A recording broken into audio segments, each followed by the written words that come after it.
Alright guys, it's Trestle here, and today I just wanted to talk a little bit about Stars of Ruin, and what the community's reactions to its buffing in the 1.3 patch.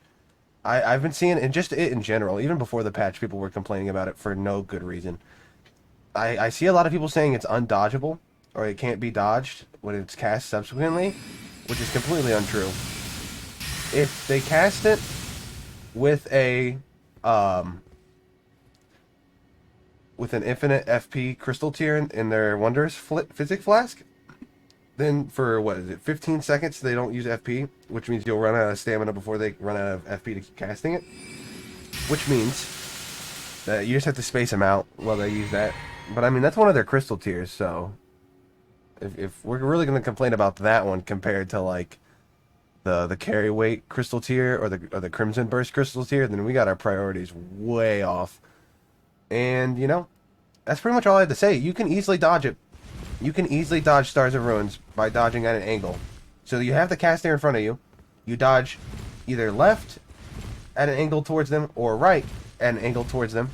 And you will dodge every single Stars of Ruin. And if you do it a little bit wrong, maybe you'll get chipped. You'll get a little bit of chip damage, just a little bit. But then you'll be up to them when they have no FP.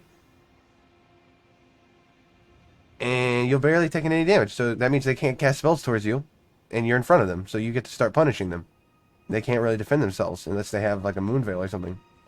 And they still can't use its weapon art because they won't have FP. And I mean, this is a 150 build right here.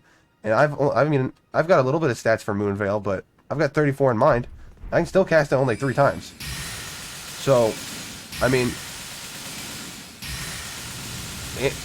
I don't know what people are crying about. Like, you can dodge it. It's not undodgeable. Who's saying? Like, why?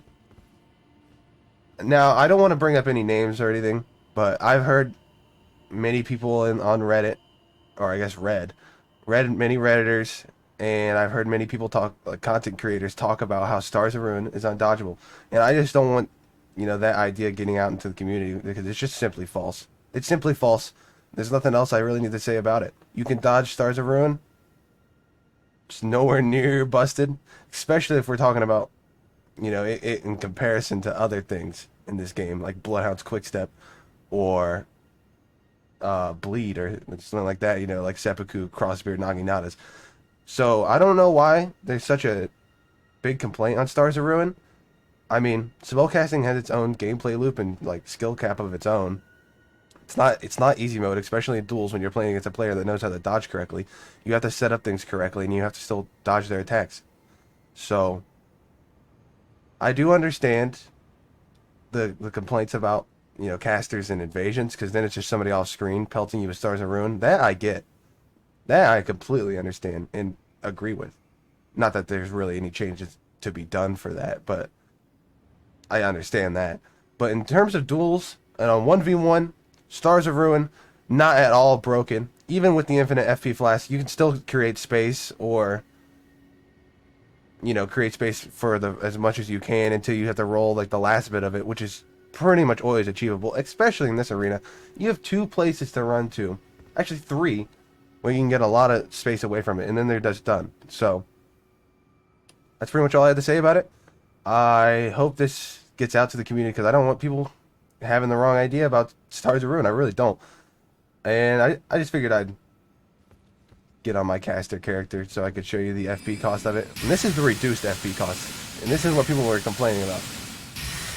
I mean, it's almost 40 FP. I can still only cast it 3 times. You could say that maybe you don't need 80 intelligence, but if you're doing a pure casting build, which this isn't even. But, I mean, and this isn't even a meta level. I mean, if I was 125, think about how much more strat for stats I would be. I definitely wouldn't have Moon Veil. I'd have to put and whatever I had left would still be in mind. So, yeah, I just don't see it. That's all I had to say, guys. I hope you guys have a good time in the lands between. Peace out.